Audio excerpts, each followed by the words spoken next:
tardes a todos. Acá en Argentina son las 2 de la tarde y tenemos el honor de poder haber organizado junto con la Asociación Argentina de Glaucoma y Gamma Visión este webinar sobre Pole Implant. Y vamos a tener dos invitados de lujo. Uno es el doctor Otarola Francisco de Chile. Ellos allá tienen el implante unos meses antes que nosotros aquí en Argentina. Y al doctor Kit Barton, que no solo hace mucho que utiliza el implante, sino fue co-desarrollador. Ahora cuando veamos su biografía lo vamos a hacer del dispositivo. Así que bueno, Gabriel, vos lo presentás al doctor. Bárbaro, perfecto, Selina, muchas gracias. Como dijo la doctora Giocco, agradecemos a los disertantes estar con nosotros. Y la verdad que, bueno, en Argentina estamos aprendiendo, ¿no?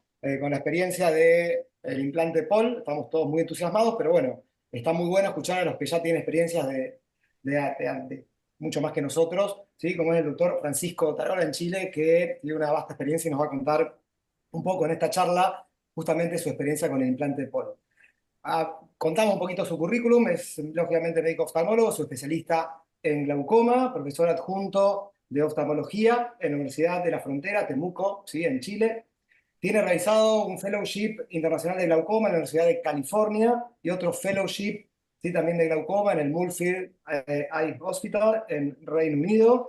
Es encargado de investigación clínica, programa de posgrado en oftalmología en la Universidad de la Frontera y la Clínica Oftalmédica. Así que bueno, Francisco, muchas gracias nuevamente por haber aceptado la invitación y te escuchamos. Bien, se escucha. Gracias por invitarme a participar. Yo feliz de compartir nuestra experiencia. Vamos a compartir la pantalla.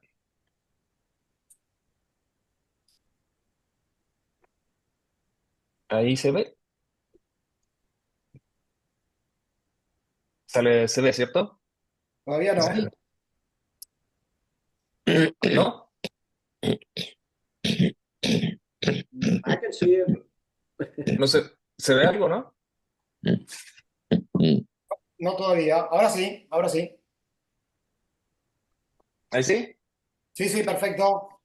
Ya, espero que no me falle el internet entonces. Bueno, esta parte de una charla ya que he dado un par de veces acá en Chile en particular para el Congreso Chileno de Oftalmología. En ese momento la titulé No toda válvula sirve de escape, como un juego de palabras, porque hasta hace no mucho tiempo, hey Keith, eh, hey, hasta hace no mucho tiempo el implante que más se implantaba acá en Chile era justamente la válvula de Amet. Pero eso ha ido cambiando, así es que vamos a mostrar nuestra experiencia. Bueno, como disclaimer, no tengo ningún conflicto de interés, desafortunadamente, con el implante o con esta charla. Y en un principio, ¿cierto? La pregunta era, ¿cuál es la diferencia si hacíamos un versus entre los implantes valvulados y los implantes no valvulados? Em, Aproximadamente por 2 a 3 décadas nos llamó mucho la atención de que en el mercado habían dos grandes casas o dos dispositivos disponibles, que era el implante de Amet y por otro lado el implante de Berbert. Y no hubo mucha variación, digamos, en todo este tiempo, 25 años, en que estos dos dispositivos se fueron tomando el mercado, en Latinoamérica o en América en general, el implante de Amet, la válvula de Amet, y eh, en Europa, liderados por el Reino Unido, ¿cierto?, el implante de Berbert. Afortunadamente, gente muy innovadora decidió tratar de conjugar lo mejor de los dos mundos para sacar provecho de estas ambas tecnologías. La diferencia entonces entre el implante de Paul y el implante de Berbel es que ambos son no valvulados, ¿no es verdad? Y tienen un área de filtración relativamente parecida. El área de filtración del implante de Paul es de 342 milímetros cuadrados versus los 350 que tienen el implante de Berbel. Pero la gracia está en que el diámetro del tubo, en particular el diámetro interno del tubo, es mucho menor. El lumen del tubo de un implante de Paul es de 127 micras versus las 300 micras del implante de Berbel. ¿Qué objetivo tiene este diseño? Es disminuir las complicaciones que tiene el uso de implantes no valvulados, en particular la hipotonía. En el fondo, ofrecer mayor restricción al flujo, en particular en etapas iniciales de la cirugía. Con respecto a los implantes no valvulados, hace tiempo, ya el año 2015 y un año después, dos grandes estudios randomizados mostraron básicamente los mismos resultados, y tanto fue así que todos conocemos, ¿cierto?, que esto fue unificado a los 5 años de seguimiento. Se juntaron ambas bases de datos, digamos, para lograr un mayor N, dado que los estudios eran muy parecidos, y este estudio básicamente comparaba el implante de Amet versus el implante de Berbel, y estos dos grandes RCT mostraron similares resultados. Es decir, sabemos que Berbel tiene un mejor control de presión intraocular, pero que Amet ofrece un mejor perfil de seguridad. ¿Mm? Ahora, aquí hago un pequeño paréntesis. Aquí quise destacar un trabajo de unos colegas chilenos. Esto se publicó el año pasado, si mal no recuerdo. Todavía hay grupos en Chile, o sea, naturalmente todavía existen grupos en Chile donde se implantan mucho válvulas de Amet, y en este grupo en particular ellos hicieron un trabajo interesante que era una serie de casos consecutivos de un solo cirujano, donde las cirugías que donde implantó, digamos, el dispositivo entre el 2015 y el 2017 no se usó mitomicina, y un segundo grupo, usando la misma técnica, se les implantó, o sea, se les inyectó mitomicina en 0,1 ml a la semana, la intraoperatoria a la semana y la cuarta semana. ¿Con qué objetivo? ¿Cuál era el outcome de esto? Disminuir la incidencia de la fase hipertensiva, que todos sabemos que la fase hipertensiva es un predictor de falla de la cirugía. Ahora, efectivamente, la fase hipertensiva disminuyó con el uso de la mitomicina, pero a los 6 meses de seguimiento, la presión intraocular seguía siendo la misma. ¿Para qué les traigo esta colación? Porque estamos pensando en ciertas cirugías que son a largo plazo. Estos procedimientos, si bien queremos tener un control de la presión intraoperatoria, ojalá inmediato, pero lo que estamos buscando como buena enfermedad crónica es que la presión sea persistentemente baja y segura. Dentro del análisis de 5 años, entonces, que ya les había mostrado previamente, el año pasado se publicó un análisis post-hoc donde fuimos a buscar, o se fueron a buscar, digamos, los predictores de falla para estas cirugías. Y los predictores de falla, las variables que fueron relevantes encontradas fueron los pacientes que tuvieron una menor presión preoperatoria tienen más riesgo de falla, porque el delta de disminución es menor, ¿cierto? Obviamente los pacientes con glaucoma neovascular, no es nada novedoso esperar que los pacientes con glaucoma neovascular tengan más riesgo de falla. Menor edad, en general los pacientes con menor edad, uno, se siguen más tiempo, y dos, tienden a tener un glaucoma más agresivo. Pero más importante que todo eso, uno de los predictores de falla más relevantes fue el hecho de haber randomizado a los pacientes al implante de Amet. Si vemos acá el hazard ratio para este grupo de pacientes, los que fueron randomizados a Amet, tuvieron 1,36 veces más riesgo de falla a los 5 años que los pacientes que fueron randomizados a implante de Berbel. Y algo interesante también que salió de este análisis es que vimos que nosotros manejábamos o se manejaba el concepto de que más o menos los implantes tenían un 10% de falla al año, es decir, un 50% a los 5 años más o menos, y ese número es bastante menor, pero es menor aún en los implantes no valvulados, en específico en el Berbel, que tiene un 34% de riesgo de falla a los 5 años versus un 45% que la válvula de Amet. Entonces, en la práctica clínica nuestra, y en la mía en particular, los implantes valvulados fueron enterrados. Bueno, hace ya bastante tiempo, digamos, pero creo que la evidencia es bastante sólida como para mostrarnos que estos implantes no logran un control de la presión intraocular y en el largo plazo como desearíamos, ¿no es verdad? La técnica entonces de los implantes no valvulados, aquí les voy a mostrar un poco. Este es un video antiguo. En este en particular no es un POL, sino que es un implante Berbel. No es distinta al implante de una válvula de Amet. Esta es una peritomía amplia, ¿no es verdad?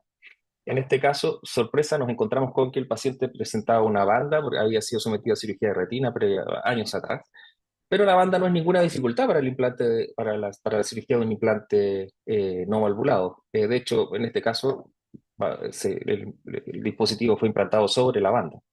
Hay que tener cuidado en liberar si las adherencias, en este caso las suturas con las que los cirujanos de retina afirman la banda, y nosotros vamos a ver nuestra estadística. En todos los pacientes prácticamente usamos mitomicina, aproximadamente por 5 minutos.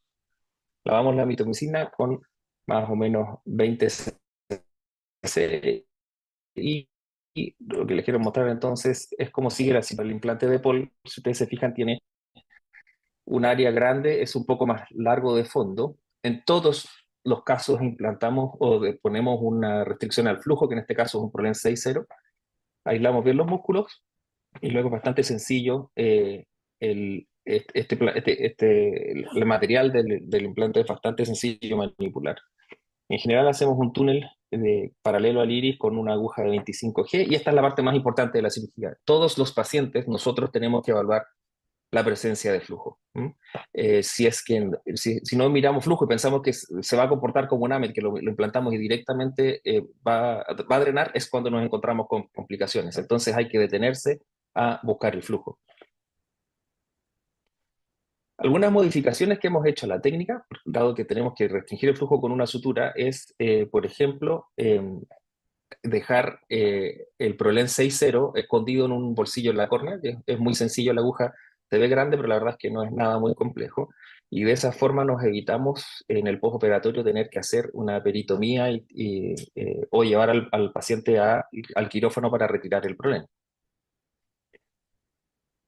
Otra de las variaciones que hemos hecho en la técnica que nos ayuda a ahorrar mucho tiempo es el uso de Veriplast o de adhesivo tisular en el caso de que tengamos disponible. No siempre podemos, pero por ejemplo, a veces en quirófano tenemos varios pacientes que se operan de pterygium y se reparte el Veriplast. Y esto nosotros lo tenemos estudiado, nos ahorra aproximadamente 18 a 20 minutos de cirugía, no tener que estar suturando, digamos. Además de que hace que el postoperatorio el paciente se sienta más cómodo al no tener suturas, ¿cierto? Y después no tener que venir a retirar las suturas, etc. Y es bastante sencillo el uso, y el ahorro de tiempo, principalmente la optimización del tiempo de quirófano es relevante. Y como ven, estos son pacientes con postoperatorio inmediato. Este es el mismo paciente del uso del Veriplast. Ahí está la sutura de PROLEN enterrado en córnea, no molesta, paciente está bastante confortable después. El tubo en general es pequeñito, hay que buscarlo muchas veces. Yo a veces tengo que hacer conioscopía en la consulta para poder verlo. Esto era lo que hacíamos antes, digamos, en casos en que, por ejemplo, este es un retiro de un nylon 3.0 en un paciente operado de un implante de Berbel, y teníamos que ir a la conjuntiva a hacer una pequeña peritomía y retirarlo. Y antes y eso es lo que hacemos en algunos casos en que decidimos no entrar en córnea por diversas patologías y dejamos el PROLEN subconjuntival. Es muy sencillo poder retirarlo en consulta. Actualmente, entonces, con una pinza relojero, uno desepitaliza un poquito y se toma el loop, y podemos fácilmente sacar el PROLEN en el momento en que lo necesitemos.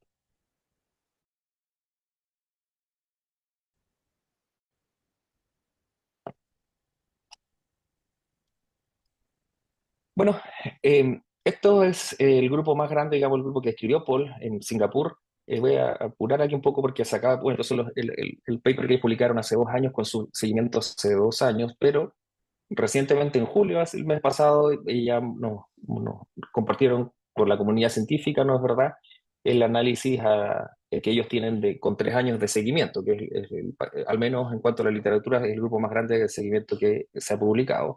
Y el dispositivo hace lo que tiene que hacer, ¿no es verdad? La presión tiene una disminución significativa, estable en el tiempo. A los 3 años de seguimiento vemos que la presión se ha mantenido. La cantidad de medicamentos llama la atención, que al menos la experiencia que ellos tienen es bastante baja, lo cual es muy bueno. Y su curva de sobrevida es bastante alta, sobre un 80% a los 3 años de seguimiento. Hacen una tabla comparativa, ¿cierto? Esto, para mostrar los resultados que ellos tienen en comparación contra el el ABC y el ABP Study, y ellos lo que muestran es estos estudios. Además, que el uso de drogas es bastante menor. Bueno, ¿cómo estamos nosotros? Nosotros tenemos en Chile, los primeros dispositivos fueron implantados en mayo del 2022. Actualmente llevamos en nuestro grupo 151 pacientes en total. La distribución es más o menos un poco dispareja en el sentido que tenemos más pacientes femeninas implantadas, pero en cuanto a la tirabilidad es lo mismo. El diagnóstico principal es en un 55% pacientes con glaucoma de ángulo abierto. Tenemos varios, el 15% más o menos con glaucoma neovasculares.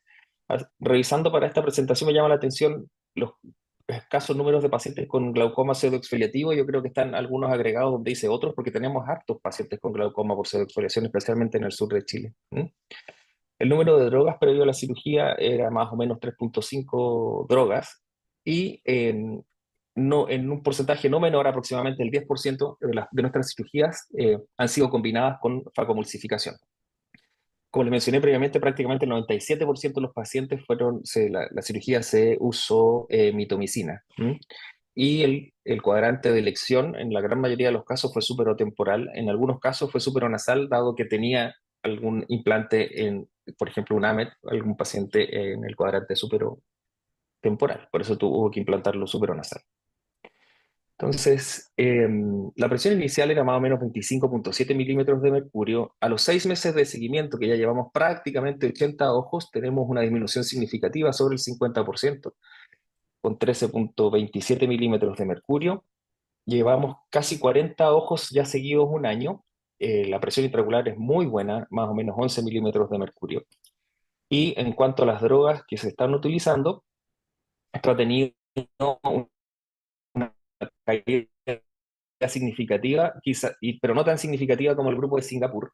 Yo creo que ahí puede ser que nosotros tendemos a dejar medicamentos combinados, por ejemplo, dorzolamida, timolol, en el caso de necesitarlo, y no una prostaglandina. Entonces eso aumenta la cantidad de drogas que se usan.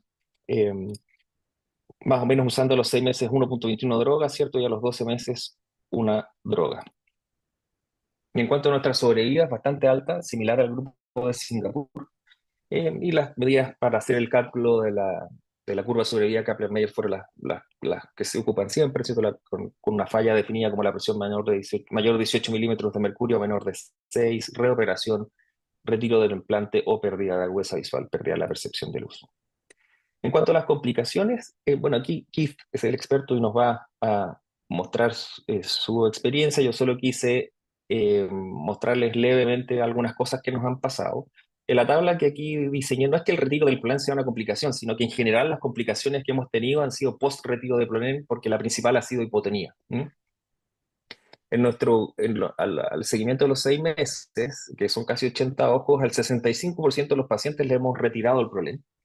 Y el tiempo de retiro han sido más o menos las 14 semanas. En algunos de esos pacientes, en 6 de esos pacientes, en 8 en verdad, tuvimos hipotonía persistente menor de 6 milímetros de mercurio, que fue transitoria. De esos 6 pacientes, 3 necesitaron inyección de viscoelástico, que se hizo en consultorio, pero 2 fue necesario reintervenirlos. Otra de las complicaciones que tuvimos, que clínicamente no son relevantes, fue el ifema, pero que esa en particular no es clínicamente relevante, pero tuvimos un paciente con un desprendimiento de retina, de hecho, que fue de los primeros que operamos. Y el desprendimiento de retina era un paciente que ya había sido operado 6 meses atrás de desprendimiento de retina. Entonces creemos que la caída brusca de la presión fue lo que a lo mejor favoreció el redesprendimiento de la retina. Y como mostramos acá en la foto, tenemos un caso de exposición del tubo. En un principio pensamos acá que se había derretido el parche de esclera, pero la verdad es que al analizar después la cirugía, lo más probable, esta es la cirugía de reparación de ese caso, se fijan, el tubo está expuesto ahí, es probable que el paciente haya tenido porque se fijó el tubo muy atrás, entonces probablemente el tubo tuvo micromovimientos que provocó este derretimiento del parche justo en el borde. Entonces yo decidí resuturar el tubo, reasegurarlo, digamos, con 2 puntos mariposa, y luego pusimos un parche de esclera bastante más grande que el que tenía, y como la conjuntiva estaba muy tensa, y para no hacer un levantamiento de Tenon, qué sé yo, fuimos a buscar un parche donante como en la cirugía de Terigion, para eh, volver a cubrir el parche de esclera. Como esto no es muy distinto a lo que hacemos habitualmente en el, en el terigen. ¿Mm? Y ese es el aspecto de los pacientes de la semana de la cirugía. Luego fueron retirados las suturas y la verdad es que el paciente ha andado perfecto. Y este es otro caso. Este es uno de los pocos casos en que no tuvimos flujo en mesa quirúrgica. Nosotros siempre, como les mencionaba recién, siempre hay que revisar el flujo. ¿Mm? Y en este caso, a pesar del retiro del problema, no había absolutamente nada de flujo. Este caso en particular era un paciente con un glaucoma uveítico en que había muchas sinequias anteriores. Entonces, para poder implantar el tubo sin tener que pasar a través de las sinequias, decidimos usar viscoelástico, que sospechamos que se había lavado completamente antes de poner el tubo. Aquí vemos que hay flujo, pero luego ponemos el problema y chequeamos que no hay flujo. Lo sacamos nuevamente y no obtenemos flujo. Y lo que hicimos fue ir a mirar de nuevo y asegurarnos de que no hubiese disco elástico, y sí quedaba disco elástico. Este tubo es muy sensible, como el lumen es muy delicado, entonces fue obstruido por disco elástico, pero luego de un mejor aseo, digamos, un mejor lavado del disco elástico, ya obtuvimos flujo. ¿Mm? Todo esto toma tiempo, sí, perdemos tiempo quirúrgico. Entonces, cuando usamos POL, la verdad es que prácticamente en todos los casos, pero yo les diría que en aquellos que tengamos una necesidad urgente de disminución de la presión intraocular, Verbel cada vez menos, quizás si estamos apuntando a presiones muy bajas, en algunos casos podríamos usarlos. Esta es una conversación que tuve hace un tiempo con Keith también. Aquí a modo de broma, me llama en esa época, me decía que Paul para todos y Verbel y Ahmed para nadie. Y Ahmed nosotros la verdad es que no lo dejamos reservado para ninguna situación. ¿Qué les puedo decir entonces? Que Paul es muy predecible en el control de la presión intraocular, tiene un muy buen perfil de seguridad,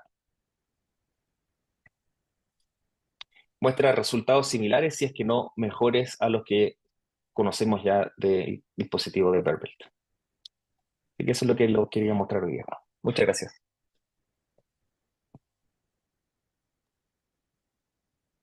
Bueno, perfecto, Francisco, ha sido muy claro. Cuando hablemos de complicaciones, seguramente con el doctor Barton vamos a explayarnos un poco más, pero desde el punto de vista, explicaste muy bien digamos, las indicaciones, los diferentes tipos de glaucoma que le colocarías el dispositivo de Paul. Con respecto a no el tipo de glaucoma, sino, digamos, si son glaucomas por ahí más leves o moderados, ¿te animarías hoy a implantarlo como primera elección? ¿O lo estás haciendo? ¿O lo dejas para glaucomas Sí, más no, avanzados?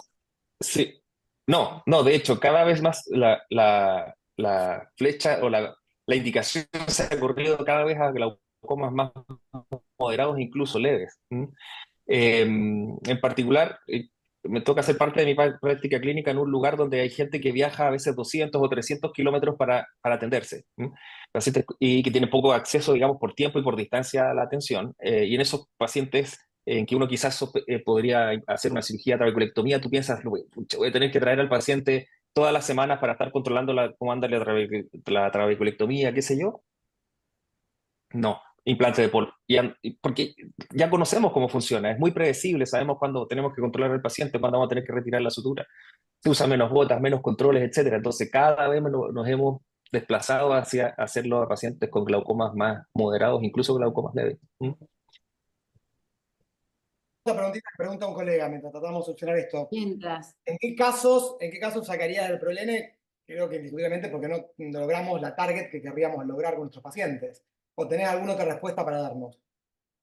No. A ver, el PROLEN es solo un mecanismo de restricción del flujo. Ujú. El PROLEN en general, uno debería pensar que lo vas a tener que retirar siempre. Pasa que no siempre ocurre. ¿Me explico? Es un mecanismo de seguridad, básicamente, porque el dispositivo, al ser no valvulado, si tú lo dejas completamente abierto, tienes mucho riesgo de hipotonía, ¿no es verdad? Ujú. Y para eso existen diversas formas de restringir el flujo. Una de estas es el uso del Ripper.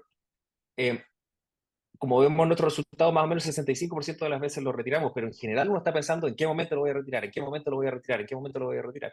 Ujú. Porque porque la presión empieza a elevarse, ¿cierto? No tenemos una fase hipertensiva como los implantes de AMED, pero sí empieza a haber fibrosis alrededor del plato, que si hay mayor restricción al flujo, y en ese momento, cuando la presión no está en tu target, llegas y lo sacas. Por eso, pero si vos Pero lográs una presión target que es la que querés durante un tiempo prolongado, o sea, no lo retirás, que no es lo habitual, exacto, pero no, podés exacto, no exacto, retirarlo del todo.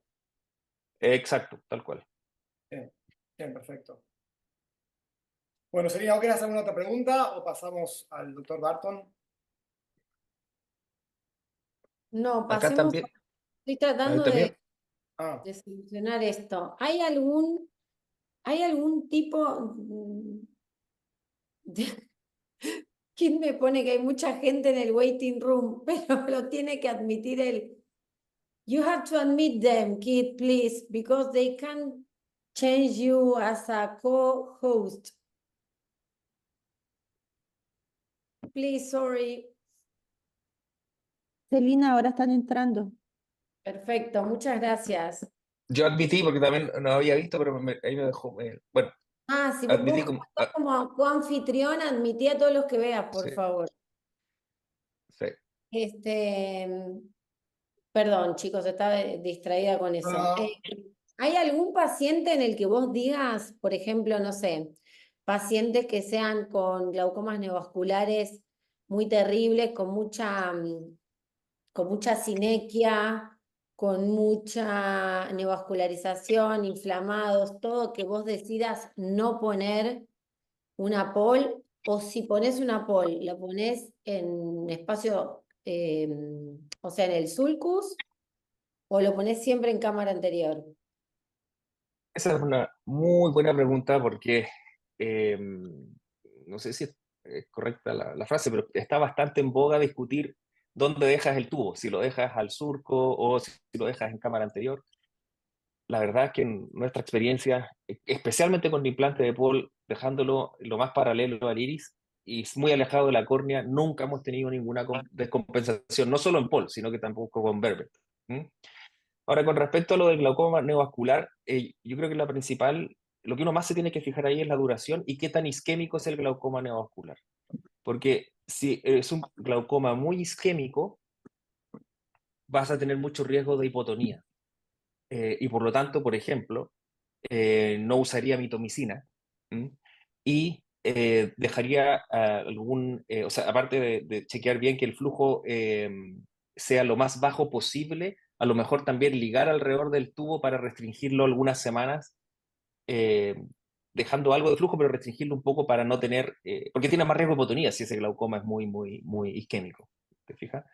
Pero siempre en verdad lo dejamos en cámara anterior.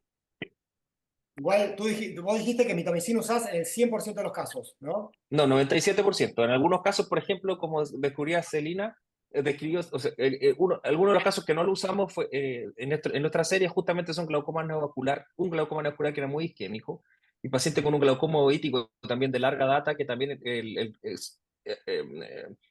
supusimos que tenía mucho riesgo de hipotonía. Por eso no Bien. usamos mitomicina. Hace poco, un paciente que no lo incluí acá porque lo operé la semana pasada, de hecho, un paciente de 85 años, muy, muy blanco, muy caucásico, ningún pigmento dando vuelta por ninguna parte, había sido vitrectomizado previamente y sí usé mitomicina y me arrepentí, está con la presión en 2, lleva toda esta semana con la presión en 2 con mucha inflamación por la hipotonía, pero en general usamos en casi todos los casos, no en el 100%, pero en casi todos los casos mitomicina. Perfecto. Pero el concepto que teníamos cuando colocábamos AMED, lo colocábamos por ahí, que no había mucha diferencia cuando colocábamos la mitomicina y no colocábamos.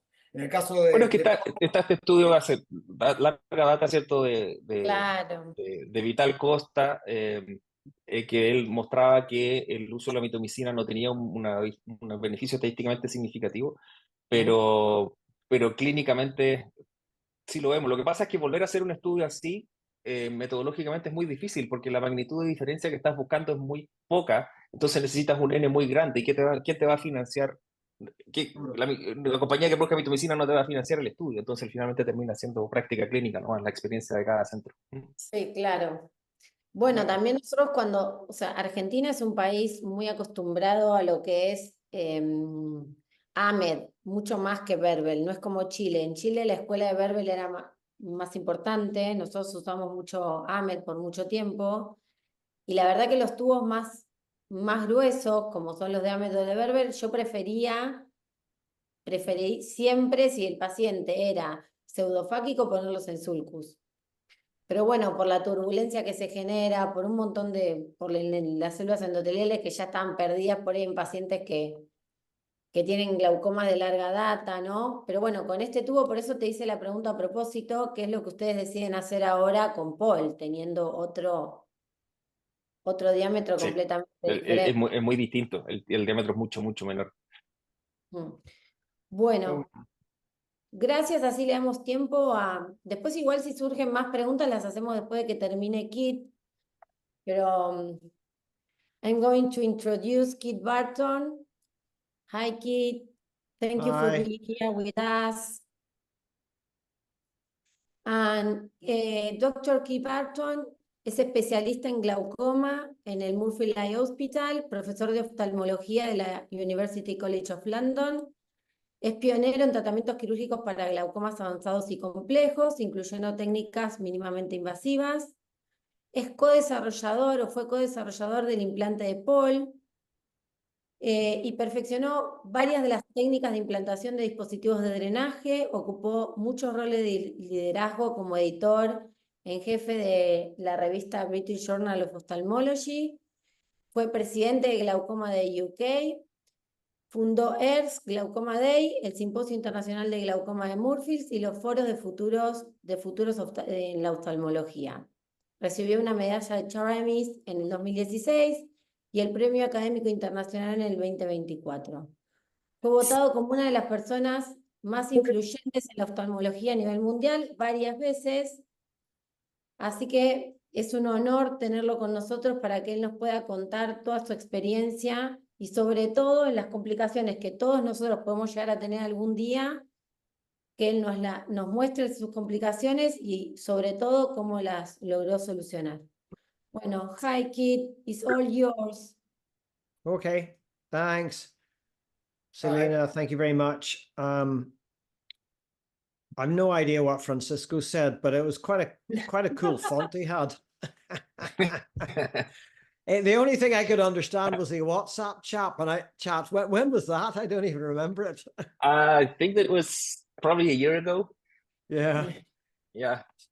So we've been using the Paul since the end of 2017, December 2017. And can you see this? Can you see the screen?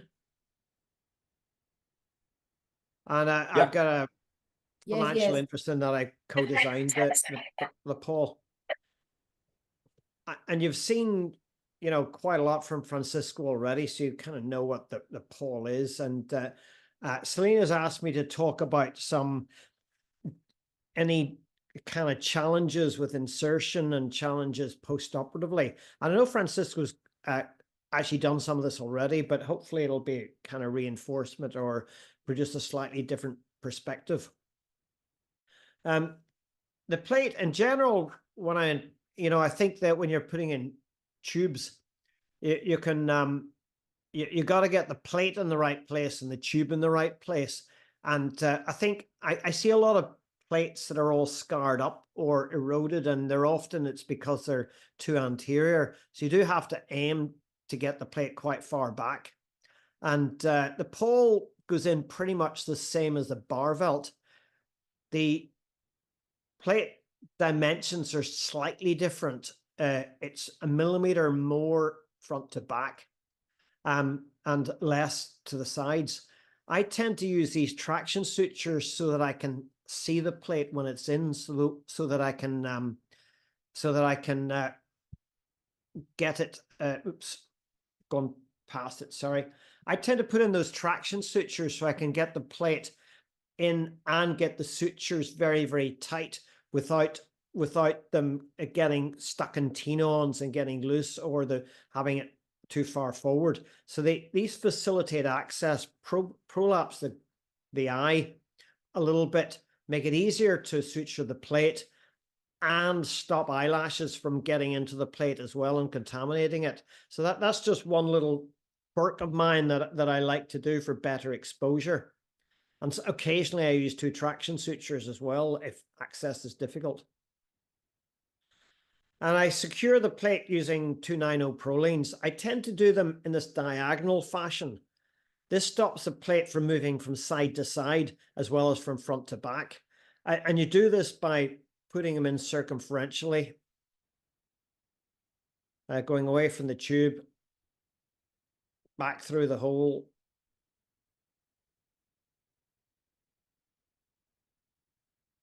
And the first one doesn't matter if it's too tight or not, but the second one's critical because the second one compresses the plate against the first one. And this stops the tube moving from side to side. I used to find with Multinos and Amids, people would do parallel sutures and then the plate would go like this. So that this is just one way of making sure the plate doesn't move at all, so it stays in the one place.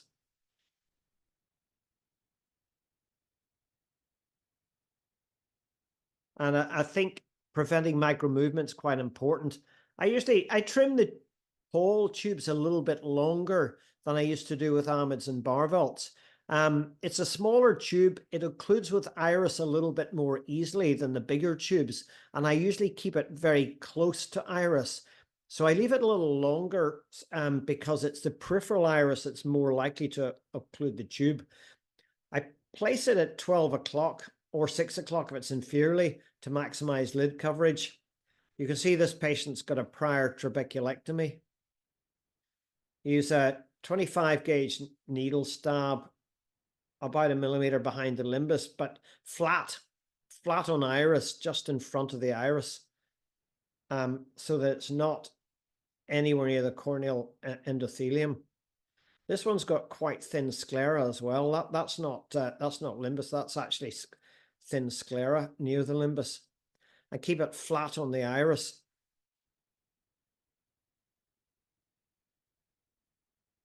And be careful so that the hole is not too big so that you don't get peritubular flow.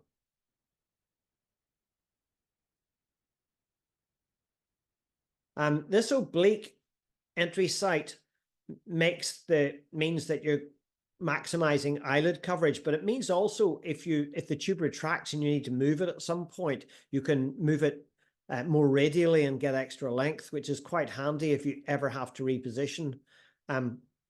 I use nylon rather than Prolene for securing the tube, because we used to find that even with ninoprolene, if the knot is over the tube, you get erosions. So that's why I use nylon rather than Prolene and keep the knot away from the tube. So there's no chance of the knot causing an erosion of the conjunctiva.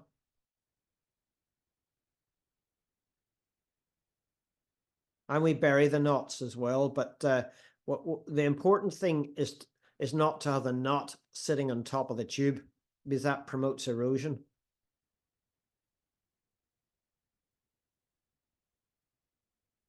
You've seen the flow control idea from Francisco already.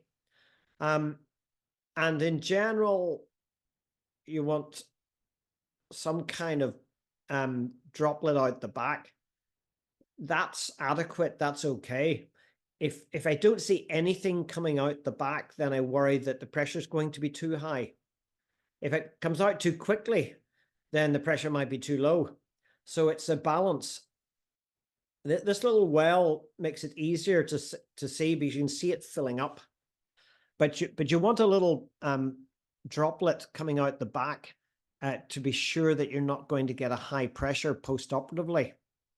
On the other hand, as I say, you don't want it coming out very fast or you get low pressure. And you've got to adjust the Prolene inside the tube to get the pressure right. I mean, this is too fast. Now, obviously, this depends on how high the pressure is in the anterior chamber. If the eye is very firm, then you will get faster drainage. So you have to take that into account. Here, I'm just advancing it, but actually, there are easier ways to advance the suture than this. You can stretch the tube, I'll show in a moment. And if there's really too much drainage, you can still ligate it. That's a 10-0 nylon, which can be lasered later. But I do that very, very rarely. More commonly, you find that the 6-0 is too tight and you have to withdraw it quite a lot. And obviously, this is very short. And if it's going to be this short, you're probably better with a 7-0 than a 6-0. It is important if there's no drainage to pressurize the anterior chamber, because if the eye is soft, you will not see drainage. So here's some troubleshooting. We've had some cases where you pull the stitch right out and still there's no drainage. And what do you do then? So I'm pulling this out and you can see there's nothing coming out. That was a very speeded up video, but there's literally nothing coming out the back of the tube. So first thing is you make sure the eye is pressurized. And then you try again. And look, I've taken it right out and there's still no drainage at all. So there you can flush it. And you can flush it in situ. It's quite fiddly. It's not that easy, but you can flush it like this. But there's still nothing coming out.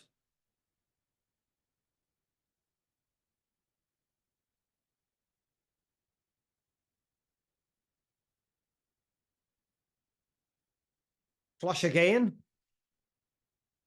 And most of the time, this will be enough. It doesn't happen very often, but it does happen occasionally. And prolonged flushing is usually enough. There you can see there's definitely, then you've got to feed it back in quickly before the pressure goes too low. So the easy way to do this, you've got to get it in like that first. But unfortunately, in this case, when we put it in just a little bit, it occluded the flow again. So in these cases, the suture is just too tight inside the tube. And in that situation, you know, look at this one, pulling it right out, no drainage whatsoever. Flush it. Drains briskly. Suture back in. No drainage with only 1 millimeter inside the tube. So this Prolene's like a cork. It's just too tight. So swap it for a 7-0, which is thinner. And you say there's not much difference between the two, but the 7-0 will give you drainage in the rare instances where you don't get any with a 6-0. If you want to feed it easily, you can do this, which is much easier than pushing it from the back. And now with the 7-0, the drainage it's actually reasonable. It's quite brisk, but not too bad. What if you pull it out and flush it and everything, and it still doesn't drain? Now, these are rare happenings, but it does happen. You know, you flush it and still it doesn't drain. Well, then you've got to take it back out of the eye and find out what's going on. So I took this one out of the eye and flushed it again, and it was fine. There was some blood stuck in it. And these tubes, unlike the Amid and Barvelt, which are big tubes, this little tube, it's easier to get blocked with blood. So flushing the blood out here. And you can use various cannulae for this. That's a 20 gauge. You're going to stick the 20 gauge over the other end as well. Actually works better probably.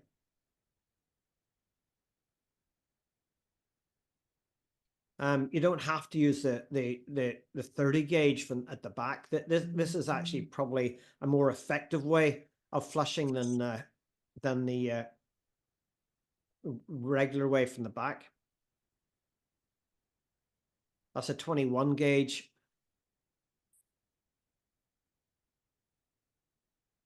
So there's all sorts of cannula you can flush it with. You don't need anything special. 21 gauge is probably the best. But this is only becomes useful. The 23 gauge that we use with the pressure flow doesn't fit. Just to point out, it will work at the back, but you can't use it from the front. So this is just a kind of different ways to flush it.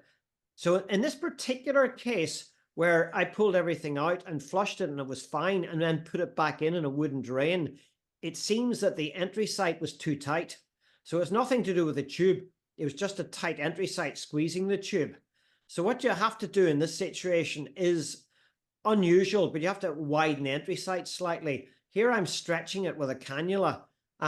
You've got to be careful with widening the entry site because you don't want to make it too wide.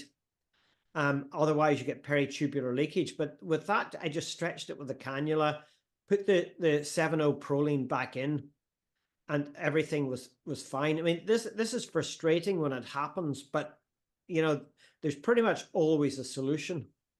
And here you can see it's draining okay. So that was a tight entry site rather than a faulty tube. So if it doesn't drain, flush it well, check the entry site, and always have a 7.0 Prolene handy. And if there's still, check it, you can get blood inside the tube or getting it squeezed too tightly. So Francisco's already shown the corneal loop that Chelvan Singh started using, which has been very handy actually. And the only thing is using the at least at Moorfields, the Prolenes come with either a quarter circle or a half circle needle. This is quite a big needle to be putting in the cornea, and the quarter circle is much easier than the half circle. And that's fascia lata, patch graft, tissue glue, and some sutures. And you can just about see the Prolene loop there. And that's been our standard procedure recently. Now, these small tubes, when I say you put them close to the iris, don't stick them in the iris. If you bury them too deeply in the iris can go up them like this. You can see that one's got a knuckle of iris in it. And here's another one with a knuckle of iris in it. Again, that one, as you can see, is not resting on the iris. It's actually dipping into it. The one easy fix for that is just to,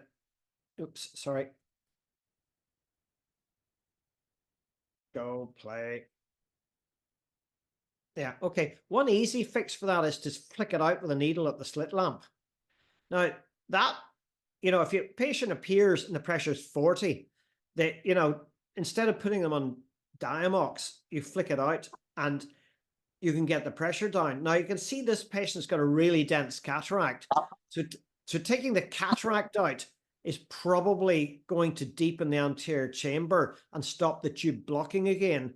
But otherwise, you might need to consider doing an iridectomy so that the tube doesn't block with iris again. In this particular case, we just did a cataract a week or two later, and that deepened the chamber and it didn't occlude again.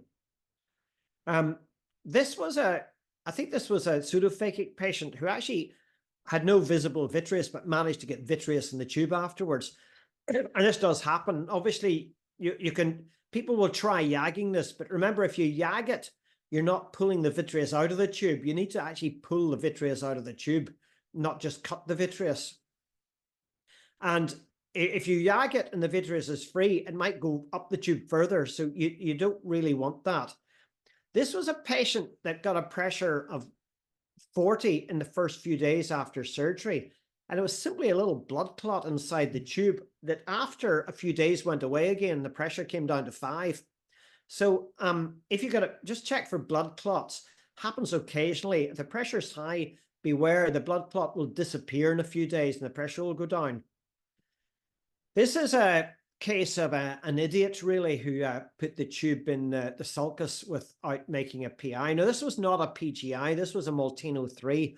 Don't do blind sulcus fixation. This is stupid.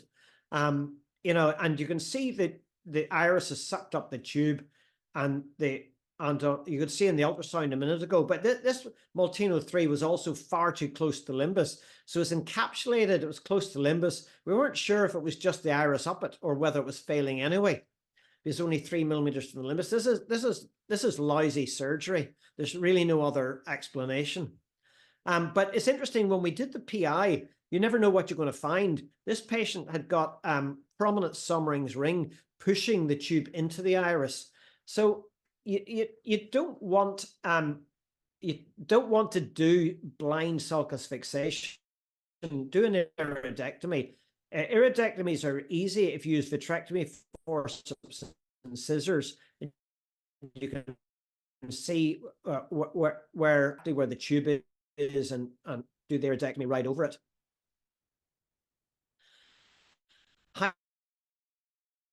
Hypotony. This is my go-to technique with a Barvelt for hypotony for a very long time. What was this? Basically, if you're getting chronic hypotony after you've taken the sutures out, people like to ligate tubes, but ligating the tube is very hard to control the pressure post-operatively. You either ligate it enough and the pressure is too high, or you don't ligate it enough. Doing this generally only elevates the pressure a little bit. It doesn't make it go very high, so it's much less binary than ligating. These were just vitrectomy forceps to put a proline back up inside the tube. You can see there's a failed pressure flow as well there. If the pressure goes too high, in this case,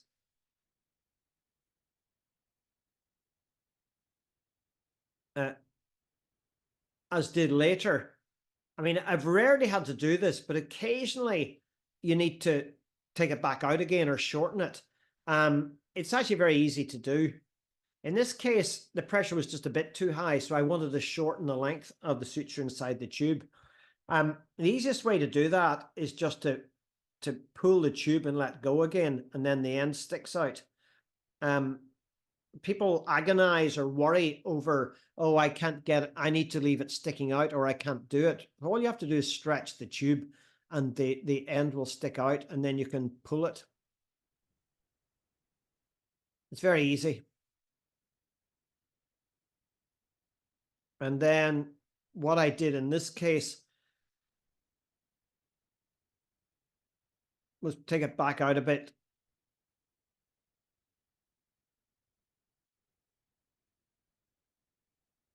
Cut a bit off and then push it back in again.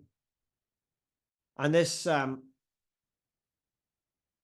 only trouble with, adjusting these is you have to go back to the operating theater each time.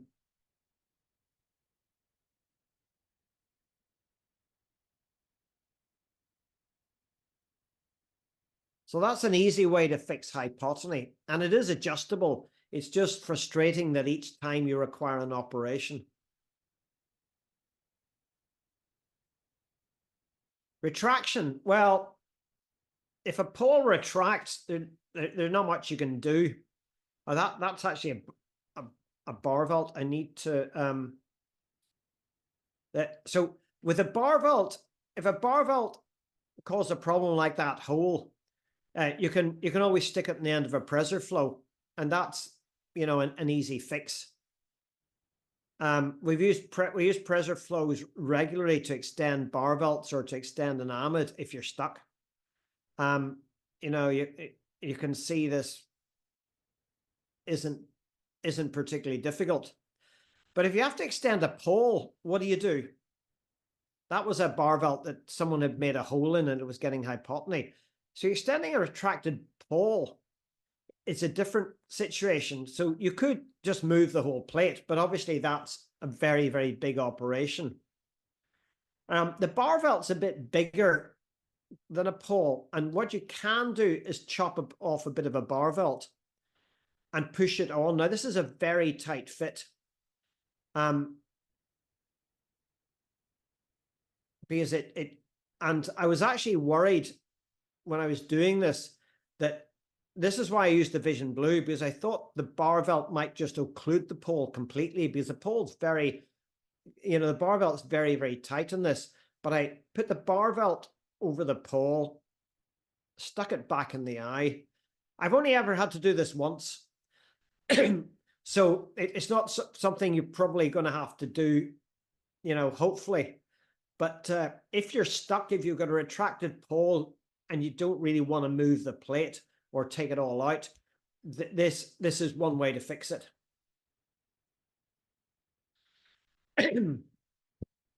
And that was it one day after surgery. 4 weeks after surgery, and 6 months later, he's still fine as well. So that's pretty much it. Excuse me. Thank you very much for your attention.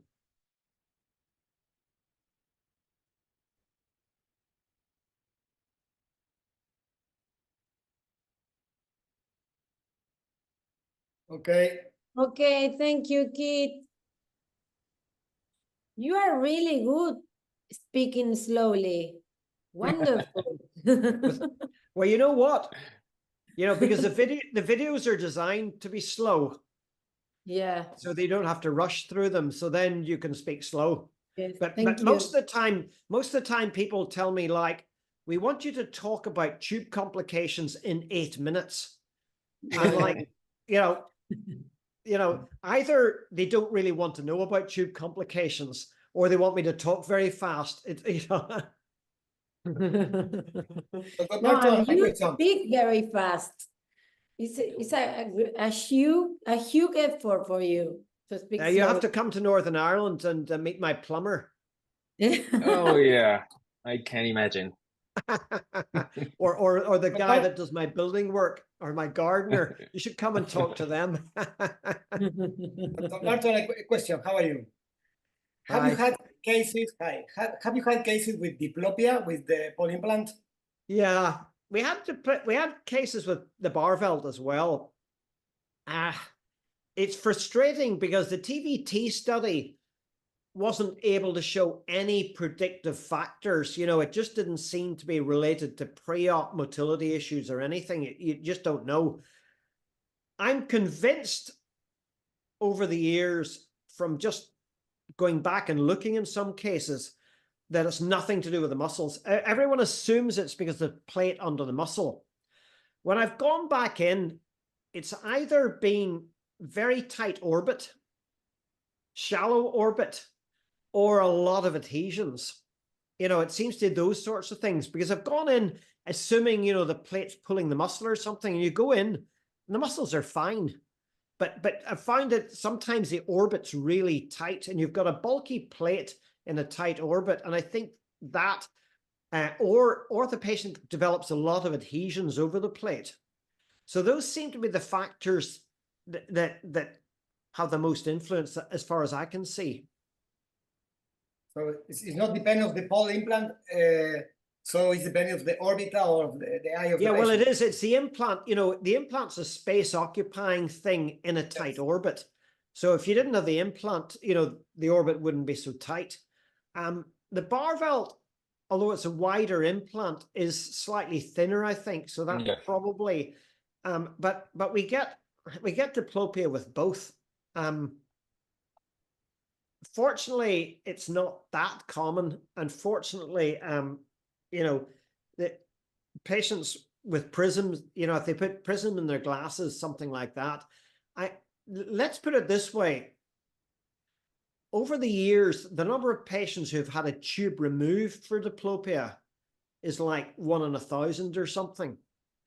The number who have prisms in their glasses might be 1 in 20, or something like that. But the actual needing surgery or tube removal is rare, fortunately. Okay, thank you. I have another question. Is there any question for the people at the Zoom? If there are any question, Gabriel. Hasta ahora no veo ninguna pregunta. No. Okay. If for some reason the intraocular pressure remains high after you remove the tutor or the stent, Yeah. do you perform internal flashing? You prefer that? or you prefer to open the conjunctiva and look what happened there? I don't think either is much use. Okay. I see some of my one of my colleagues does a lot of repetitive flushing with mitomycin on the conjunctiva. It's not just flushing though; it's needling with mitomycin stuff. And and I also see patients referred from other units with a lot of repetitive mito. I don't like it. I think repetitive mitomycin needlings cause conjunctival destruction, and they still get high pressure. I had a patient. I did a Zoom call on Tuesday on a patient from India who had a Barvelt, I think, and has had 3 deroofings and mitomycin injections and flushings, and the pressure's still high. Whereas I would do a second tube. I think I just now this patient, when I talked to them, the pressure was 20 or 22 or something, but the starting pressure was 50. So you say, well, hold on, this tube's actually working quite well. It's just not working enough. And by trying to flush it and do everything, you're trying to work the impossible. If a patient gets a pressure from 50 to 20 with one tube, you can be pretty sure that with a second tube, they'll get from 20 to 10. This tube has not failed. It's just not what you wanted. And so it's important to be realistic, I think. If the tube's doing nothing, the starting pressure was 20 on meds and it's still 20 on meds, I don't know what you do there. But fortunately, that's uncommon. The majority of ones where I think that what we call a tube failure, it's actually doing something. It's just not doing enough. And then probably you add a second one, you'll get a bit more lowering. I usually say, about probably 1 in 20 patients need a second tube, and probably 1 in 1,000 need a third tube. The ones who need a third tube are pretty much all people who had some kind of congenital glaucoma, and they're now 50, and they've gone through, they're the first tube, and then the second tube was 20 years later, and the third tube was 20 years after that. But I don't like needling tubes.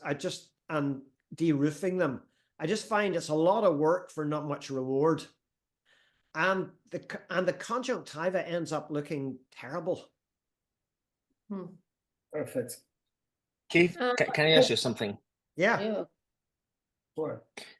So you were talking about placing a second tube in those cases, and given that Paul is less wide than Barvelt, what's your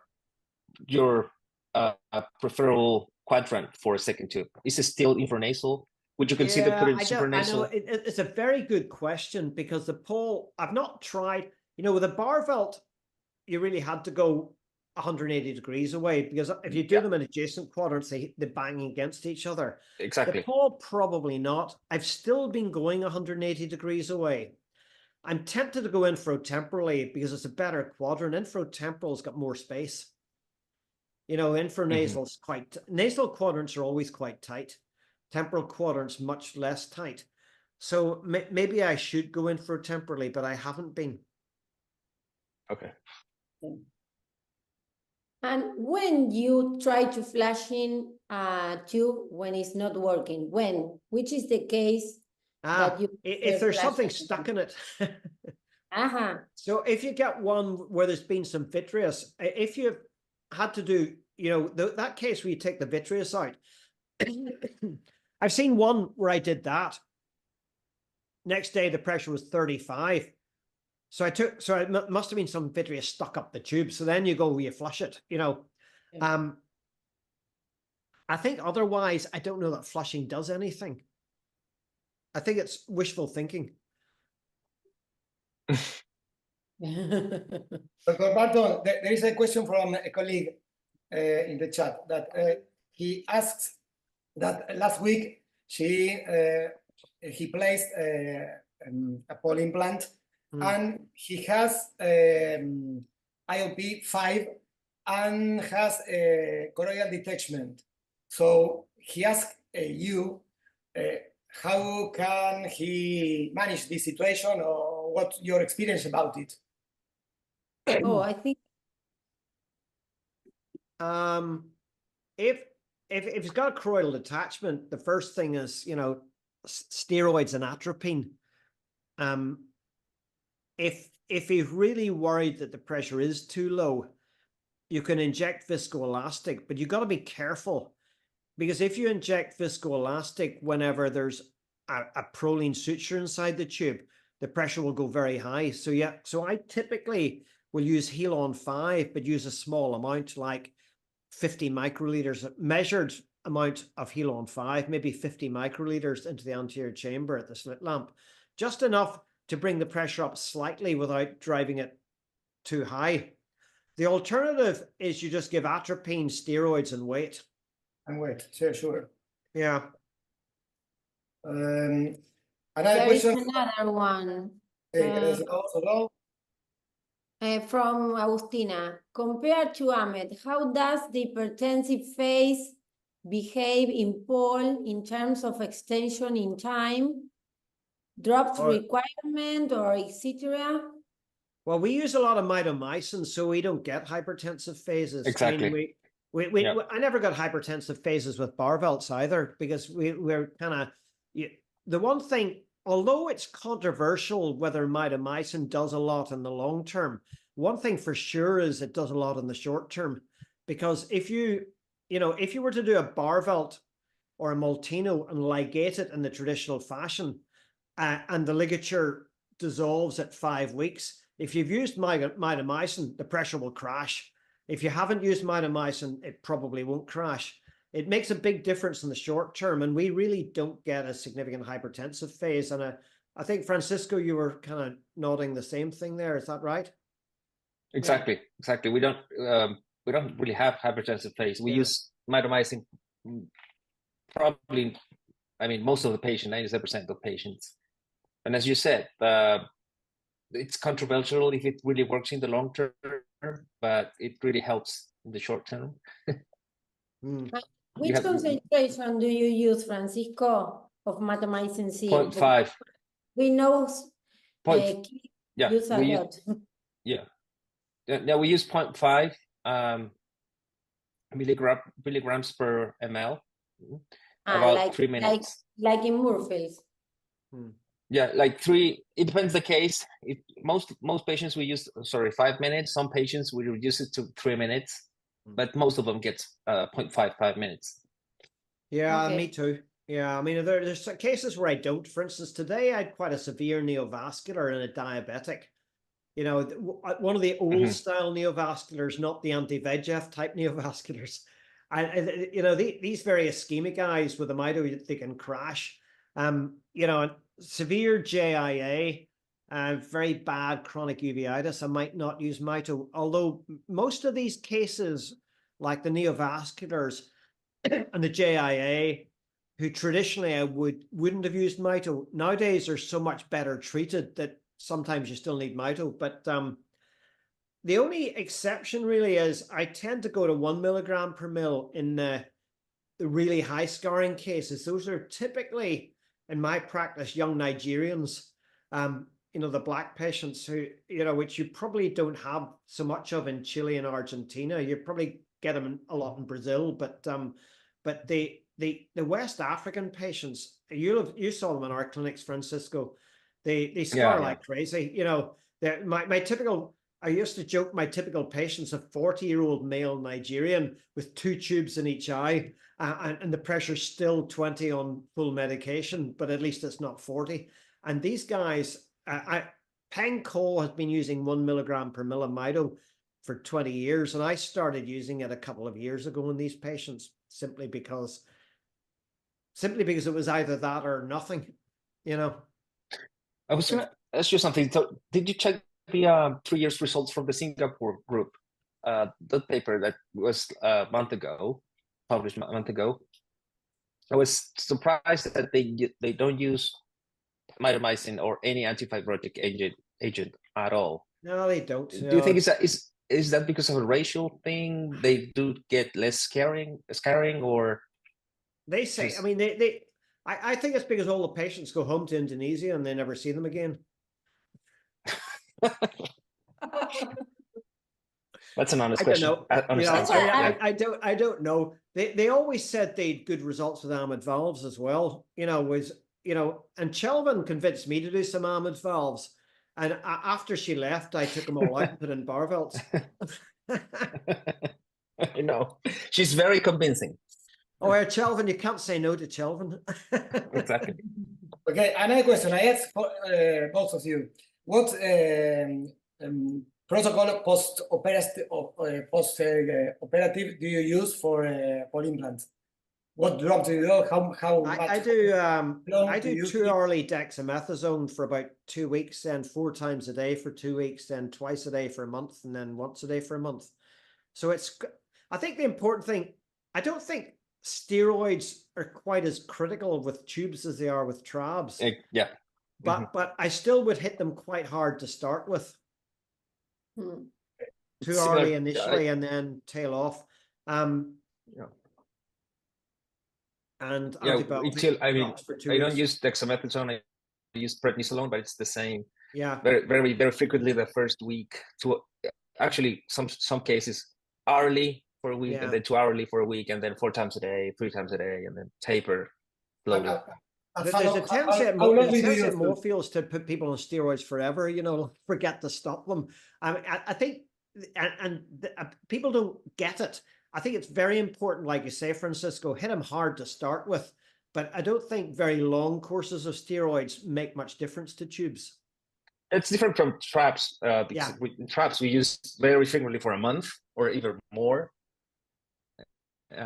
Whereas in tubes, it's less time to use it that frequently. Okay, perfect. Thank you very much. Well, I think there's no more questions. It was very clear. Thank you, really. Thank you, both of you, for being here. And bueno, gracias a todos por estar acá. Fue un gusto. It's a huge honor for me that Kate is here with us and with Francisco. It's not that much of an honor. Yes. Bueno, espero que haya sido bueno a pesar de las interrupciones, de los que no podíamos hacer ingresar, igual va a quedar grabado y lo vamos a editar para que se pueda subir al canal de YouTube de ASAC y lo puedan ver cuando quieran. Bueno, gracias, Francisco, muchas gracias. Gracias a ustedes. Muchas gracias por la invitación. Muchas gracias, Francisco. Muchas gracias. Thank you, Keith. Thank you. Thank you very much. Keith. Thank you. Bye. Gracias. See Bye. you. Bye. Bye. Thank you very much. Bye. Bye.